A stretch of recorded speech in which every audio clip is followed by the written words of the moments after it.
Hey Breakfast Club, Mike here, and Paul, he decided to put out a challenge to anyone because he doesn't believe that the right to bear arms is so that we can revolt against tyranny. He doesn't buy it, and he wants somebody to change his mind. And so, here I am. I'm going to fill in the context of the Second Amendment and why it exists.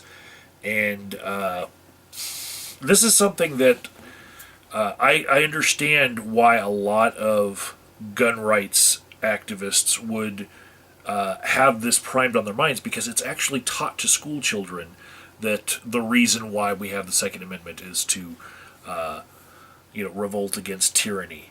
It's a very simplistic explanation, but it's accurate as far as why we have the right to bear arms, as codified in the Second Amendment. Now, the context of this is back in the founding of our country.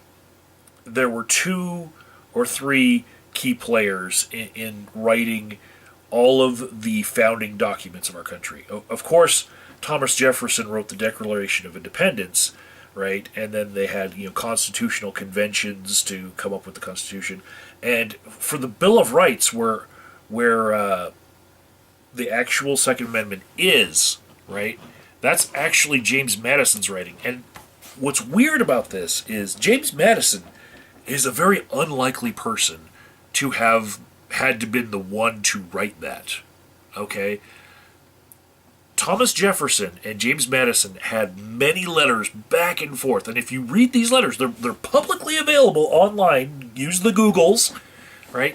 If you read these letters, it's very obvious that it's Jefferson who believes that we should have the right to bear arms and the right to overthrow tyranny, and Madison is more like, no, that's just, it'd be better if we could just come together and,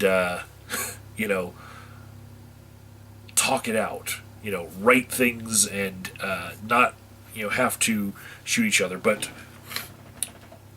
the overall echoes in history from the talks that these two had with one another was this quote that Jefferson used a couple times, which was, "The tree of liberty must be refreshed from time to time with the blood of patriots and tyrants."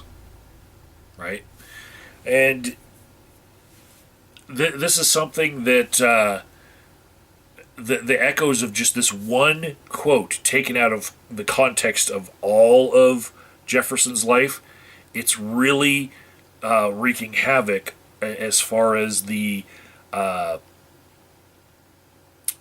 really estranged terrorists, the homegrown terrorists, the really extreme people. And for example, Timothy McVeigh, the Oklahoma City bomber, if you're old enough to remember the Oklahoma City bombing, he actually had Jefferson's quote on a t-shirt with like a tree bleeding, okay, when he did the bombing, right?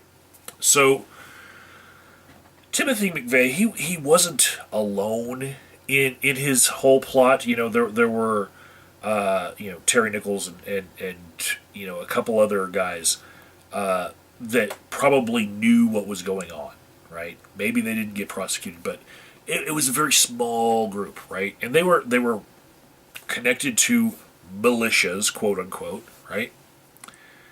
But definitely, if you were to look at Thomas Jefferson's quote in the whole context of his whole life, you could see that that's what he felt at the beginning of his life. And then towards the end, after he had been president, the third president, he was like, maybe not. And a lot of this discussion started with Shays' Rebellion, right? And what Jefferson said about that, like, well, I don't think that we should have a country where we go 20 years without at least something like this happening. That's good for the country. And Madison was like, what the fuck? If we can get rid of us killing each other while other nations do that sort of thing, and we can just have a nation where we get together and talk and we legislate and we get rid of all that shit, that'd be better, right? And over time, you can see in Jefferson's writings, in his speeches, he actually really softened on that, right? The reason why the Second Amendment was put into the Constitution was because of anti-federalists wanting concessions, right? It was a compromise, right? It wasn't because we have this, as Jefferson would put it, we have this inalienable right to have a gun. It's not inalienable in the sense that you have the right to have something that could kill other people at any given moment. And that everyone should be popped out of the womb and then just, have a gun jammed in their little baby hands. No, it's not an inalienable thing like the other rights that they would all come up with and then codify in the things that they wrote.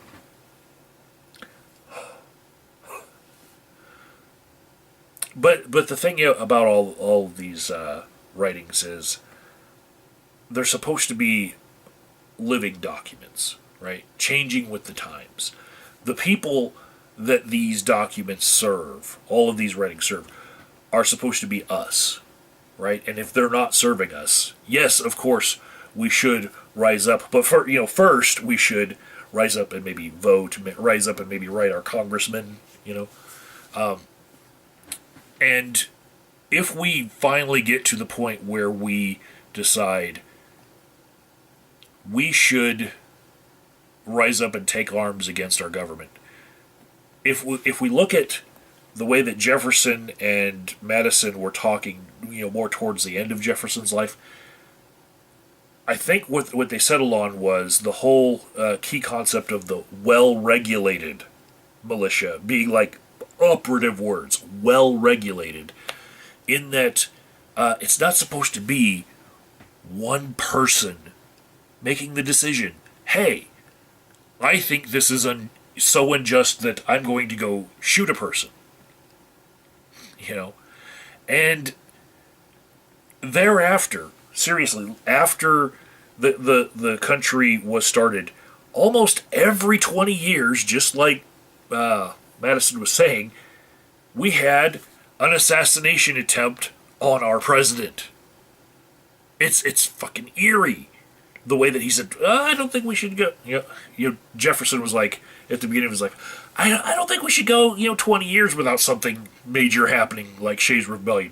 And then what the fuck happens? Almost every 20 years, like clockwork, someone tries to kill our fucking president from within, using his fucking line of thinking of, every so often the tree of liberty needs to be refreshed with the blood of tyrants, and patriots, and yeah, it's fucking hungry. Feed me, Seymour. Rah! Fuck. Oh my god. So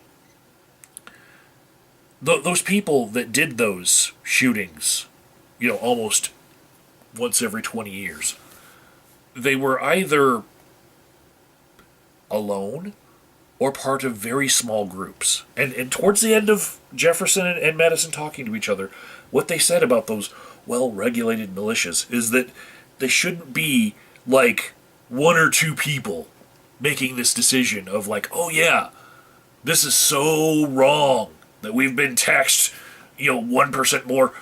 We should fucking shoot the fucking place up and then take over ourselves. No. Those would be the tyrants. What they came to the conclusion of was that it should be a group decision with many different people coming together and saying, you know what, this is fucking wrong. To the point where you've pretty much assured that it's not a crazy decision to do it, right? Not like the Oklahoma City bomber, taking out hundreds of lives at the Murrah Federal Center. That was stupid. That was crazy. That was insane. And if he needed to have 100 people all agree with him, if he had to stand before a whole bunch of people and say, "Hey, am I crazy here?" And if he could get a unanimous 100 people together to say, "No, you know what, this is right." Maybe, if people took it in that sense of first find out whether or not you're crazy, then maybe these things would happen a lot less. Instead, we've had, our president have assassination attempts on him just about every 20 years. It's fucking stupid. And it's that one little fucking quote taken out of a whole lifetime of a guy thinking about this, right? That has really fucked things up. Now I'm going to say, taking the entirety of the context of the people who were writing the Second Amendment at the time that they wrote it, yes, what they meant was it's for putting down tyranny. For a grassroots effort to come up and depose a tyrant. Yes, that's what it was meant for. But I'm going to take a swerve here and say this living document that was created, the Constitution, is supposed to serve us, right? It's supposed to serve the people that are living right now, and if there's something about it that is wrong, we can change it. We can interpret it differently, for one, and then for two, we can just say, we don't like this anymore, we're going to amend it and write it out in various different ways, or we can just use our fucking common sense, and say, that really doesn't fucking make sense for this kind of a world. Now, if I were to play a Connecticut Yankee in King Arthur's court with time machines, and I were to take Madison and Jefferson and bring them to present day 2018 and show them around the world and show them how we live our lives, there are some things that they wouldn't disagree with based on their experiences in their own time. And one of the things that they might disagree with is we tax everyone right now, and we take people's public money, right, that after we collect it all from private citizens, we make it into public money, and we spend money on libraries, right? We take money from private people who might not use these libraries anymore because they use the internet for everything, or they order books on Amazon for very cheap, for less than the cost of traveling to one of these public libraries for many of them, because this money could be aggregated to one central city, the capital city, whereas people live 100 miles away in the same state. It could cost them less to buy the book on Amazon than to actually travel to a library to pick it up. So the people who are spending the money to make this library happen, they aren't the person necessarily who is enjoying the benefit of the library. This is, if they're being honest in their view of what the library is right now, very often it's a place for homeless people to wash their balls in the sink in the bathroom and get on the internet and check the internet, right? And we might have a better society if we were to get rid of the library altogether and just say make some public bathrooms, because using our money to house paper pulp is just ridiculous anymore, right? So if we were to take them in the time machine back before the internet existed and where people actually had to use those libraries, they might think, oh, well, this is a good public utility that people are using. This is an okay loss of people's funds. Okay to take their liberty to have their own funds. Tax them just a little bit, and then make this huge public utility that actually does better our country.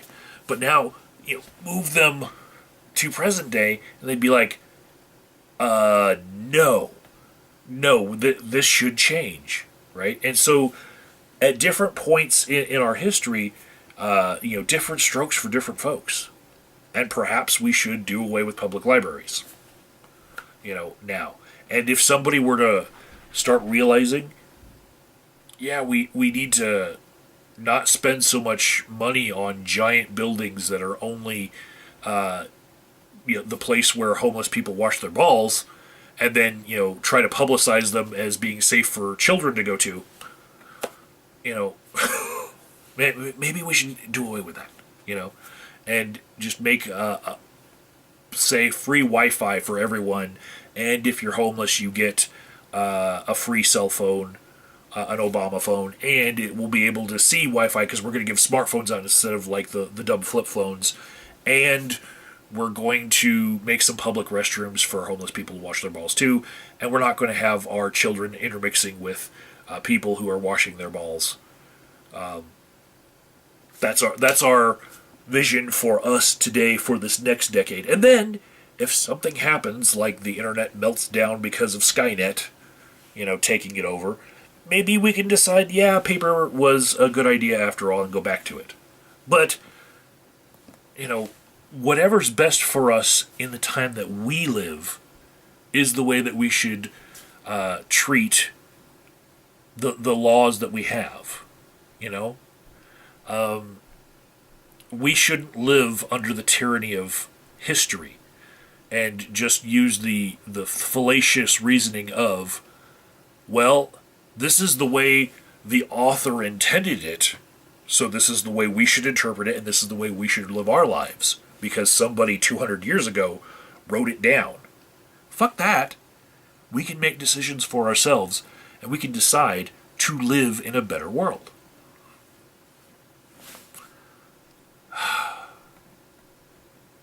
I hope I addressed the issue enough for Paul to post this as a response.